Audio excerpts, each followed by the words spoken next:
Máa fọwọ́ mi yìn ọ́ lógo, máa fohùn tí mo ní yìn ọ́ Jésù.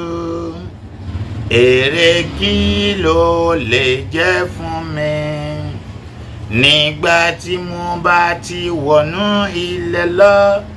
Erùpẹ̀ ilẹ̀ kò lè yìn ọ́ lógo, bàbá mímọ́. Máa fọwọ́ mi yìn ọ́ lógo, máa fohùn tí mo ní yìn ọ́ Jésù mi. Èrè kí ló lè jẹ́ fún mi nígbà tí mo bá ti wọnú ilẹ̀ lọ? Erùpẹ̀ ilẹ̀ kò lè yìn ọ́ lógo, bàbá mímọ́. Ẹ ké hallelujah. A kú ọjọ́ tòní.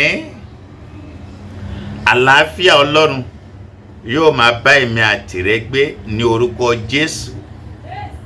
Ìwọ tí orí mi wò yìí, ààbò Ọlọ́run yóò dájú lórí rẹ.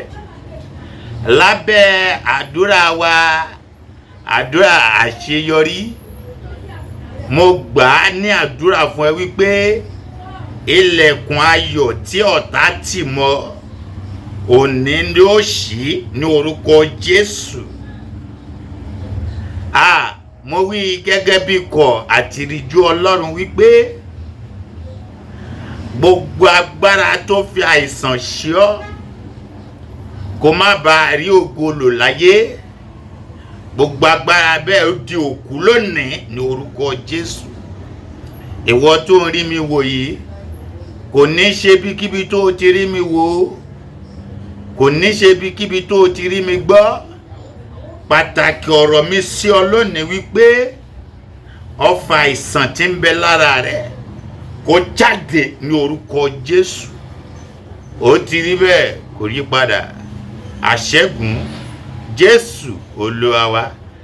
Àmín. Mo kí wa pé a kú ọjọ́ tòní. Àlàáfíà Ọlọ́run yóò máa bá wa gbé o. Orúkọ mi ò yí padà.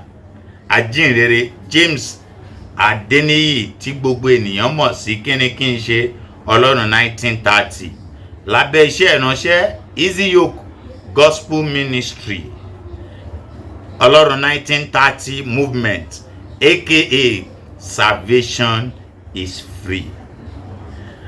Àlàáfíà Ọlọ́run kó wà pẹ̀lú yín. Kí a tó wọnú kókó àdúrà àṣeyọrí lọ lónìí, ẹ jẹ́ kí a ka ọ̀rọ̀ Ọlọ́run. Orin Dáfídì orí 30. Orin Dáfídì orí 30. Ṣé ìwọ ti gbé Bíbélì rẹ? Àdúrà láìsí ọ̀rọ̀ Ọlọ́run kò síṣẹ́ o.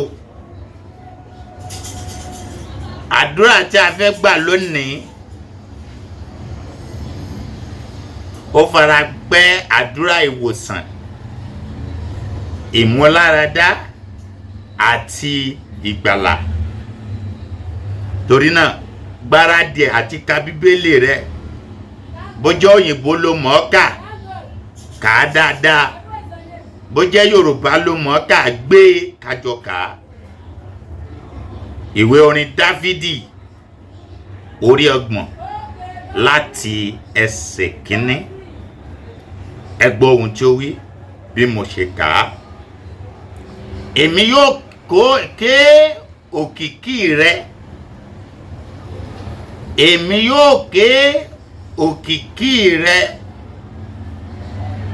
Olúwa, nítorí ìwọ ni ó gbé mi lékè, tí ìwọ kò sì jẹ́ kí àwọn ọ̀tá mi kí ó yọ̀ mí. Olúwa ló gbé wa lékè tí àwọn ọ̀tá wa kò fi yọ̀ wá. Àdúrà àkọ́kọ́ nínú àkọ́kọ́ ká ẹ̀sìn ọ̀rọ̀ Ọlọ́run ni wípé Olúwa má jẹ́ kí ọ̀tá mi yọ̀ mí, má jẹ́ kí ọ̀tá yọ̀ mí, gbé mi lékè àwọn ọ̀tá mi ní orúkọ Jésù. Kókó àdúrà kankan nìyẹn nínú ẹsẹ̀ àkọ́kọ́ kà yìí. Ó ní èmi yóò kó kìkì rẹ Olúwa, nítorí ìwọ ni ó gbé mi lékè, tí ìwọ kò sì jẹ́ kí àwọn ọ̀tá mi kí ó yọ̀ mí. Ọ̀tá ò ní yọ̀. Ìwọ tí o rí mi wò yìí, àti ọ̀tá ìdílé, àti ọ̀tá agbègbè, àtọ̀tá àyíká rẹ, mo wí gẹ́gẹ́ bí ikọ̀ àti ìríjú Ọlọ́run. Ọlọ́run yóò gbé ọ lékè wọn ní orúkọ Jésù. Jákà ẹsẹ̀ kejì. Ó ní Olúwa Ọlọ́run mi, èmi kígbe pè ọ́, ìwọ sì ti mú mi lára dá. Mo gbàdúrà fún ọ, àìsàn káìsàn nínú ara rẹ ní orúkọ Jésù, nípa agbára tó dá ayé àti ọ̀run, àìsàn náà tí ayé fún lórúkọ àbí tí ò ní orúkọ, kó jáde lára rẹ ní orúkọ Jésù. Jésù Olúwa wa, àmín. Túgbọ́ ọ̀rọ̀ Olúwa. Ó ní Olúwa, ìwọ ti yọ ọkàn mi jáde kúrò nínú isà òkú, ìwọ yóò sì pa mí mọ́ láàyè, kí èmi kó má bàa lọ sínú ihò. Mo gbà ní àdúrà fún ọ lónìí, lábẹ́ àdúrà àṣeyọrí yìí, o ní kúkú òjijì ní orúkọ Jésù. Gbọ́ ọ̀rọ̀ Ọlọ́run la fi ń gbàdúrà yìí o. Ọlọ́run yọ ọ́ kúrò, ó yọ ọ́ jáde kúrò nínú isà òkú. Ó túmọ̀ sí pé bí wọ́n bá ń pín ikú ní tọ́rọ́kọ́bọ̀ kò ní kàn ọ́ lọ́dún yìí ní orúkọ Jésù. Jẹ́ kí àmì rẹ nílẹ̀. Gbọ́ ohun tí ó tún sọ ní ẹsẹ̀ tó tẹ̀lé. Ó ní kọrin sí Olúwa, ẹ̀yin ènìyàn rẹ̀ mímọ́, kí ẹ sì máa dúpẹ́ ní ìrántí ìwà mímọ́ rẹ̀. Gbogbo ẹ̀dá òkùnkùn tó fẹ́ kó nẹ́nu ọpẹ́ lọ́dún yìí, wọ́n fàyè sílẹ̀ ní orúkọ Jésù.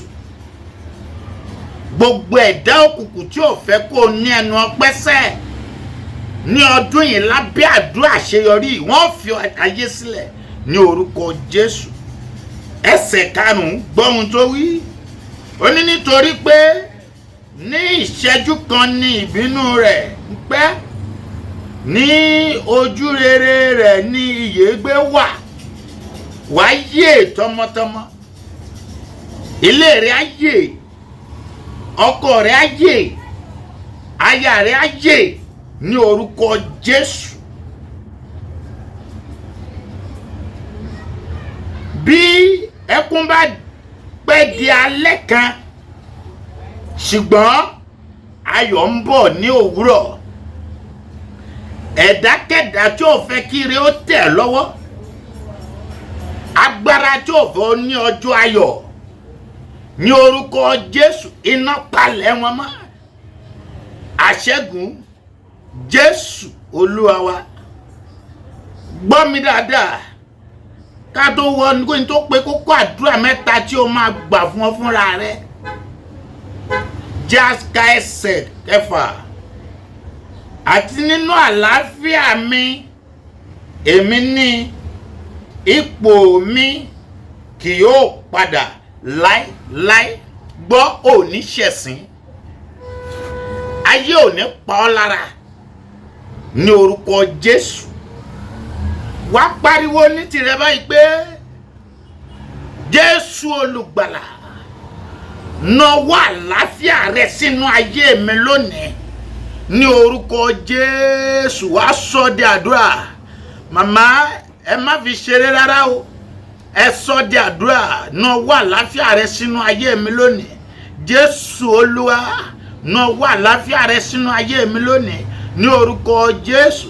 Jésù Olúwa wa. Àmín. Èkejì wá pariwo. Ẹ̀mí mímọ́ o. Gbogbo àìsàn tí ń bẹ lára mi. Ẹ yọ jáde lónìí. Ní orúkọ Jésù. Wá sọ di àdúrà wá pariwo gidi ni o. Má fi ṣeré rárá. Bí o bá lè tira rẹ mọ́lé, tira rẹ mọ́lé. Gbogbo àìsàn tí ń bẹ lára mi. Jáde, jáde, jáde, jáde, jáde, jáde, jáde, jáde. Pariwo kí wọ́n jáde. Ọfà àìsàn tí ń gbọ́n ọ lówó lọ yẹn. Ó yẹ kó jáde lára rẹ̀. Ní orúkọ Jésù. Jésù Olúwa wa. Àmín. Ẹ̀kẹta wá pariwo sókè wá pe Jésù. Ó mọ̀ yí pé orúkọ Olúwa ilé ìṣọ́ agbára ni. Àwọn olódodo sáwọ bẹ̀ ọ́ sì rí iye. Orúkọ Jésù yìí ló máa pè tó. Wá pé tìkọ́ra pé ní orúkọ Jésù. Gbogbo ẹ̀dá tó fi àìsàn ṣe mí.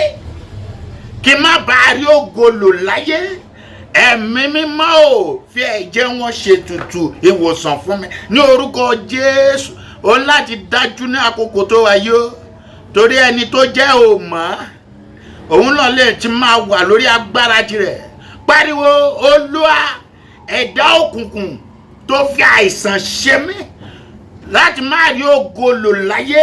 Ẹ̀mí mímọ́ ò fi ẹ̀jẹ̀ rẹ̀ ṣètùtù ìwòsàn fún mi. Ní orúkọ Jésù.